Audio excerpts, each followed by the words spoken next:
Nakasakupa ang tropa ng militar at maulan dito sa Marawi City.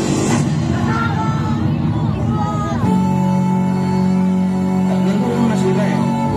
Nakapusto na sila bago tayo pumasok.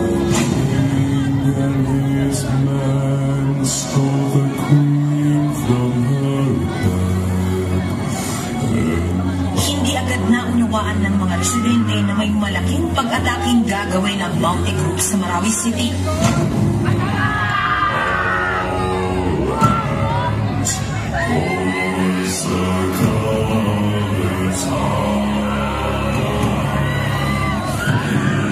Unang araw, makikita ang ilang residente nakatitig lang sa mga lalaking nakaitim.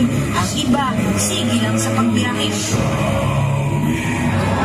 I am ordering you to crash. Walang stop.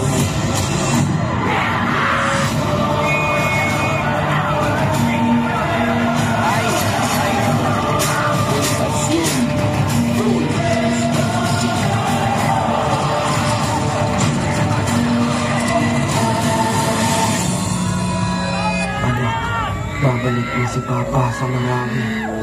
Pamilis kita. Papa. Simulan, bakit namin ang kabuhayan ng mga residente sa aming kaya kalusulan. Magandang electric o bilang paglaman ng mga nakapagkorang na dahil ang ito na dito na paniwaran. Ito ang mga kwento sa loob ng Marawi. Marahil ang pinakamatagal na giyera sa Pilipinas sa kasaysayan sa loob ng isang lungsod. Masasaksikan natin ang malabdasan at pagkakaroon ng ating mga syudad. Mga teroristang kurang at pababang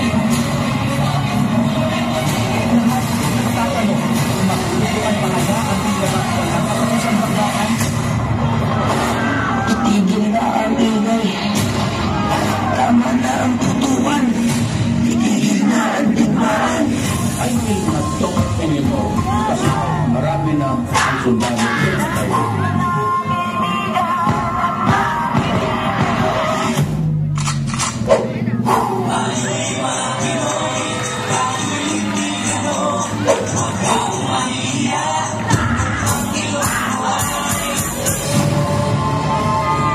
Isang bagay na napatunayan ng gera sa Marawi, ito ay ang pagtutulungan ng paman ng reliyon.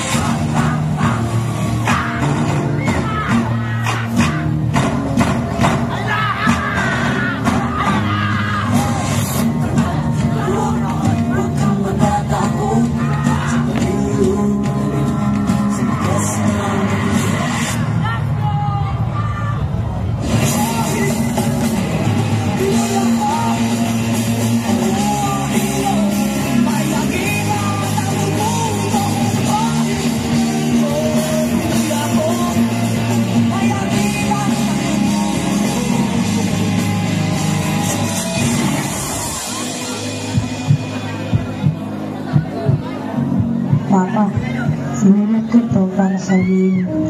Bukas po ay makakagraduate na po ako. Huwag po ang magsalit ng medalya ko ha. Ihintayin ko po kayo. Nagmamahal, anak.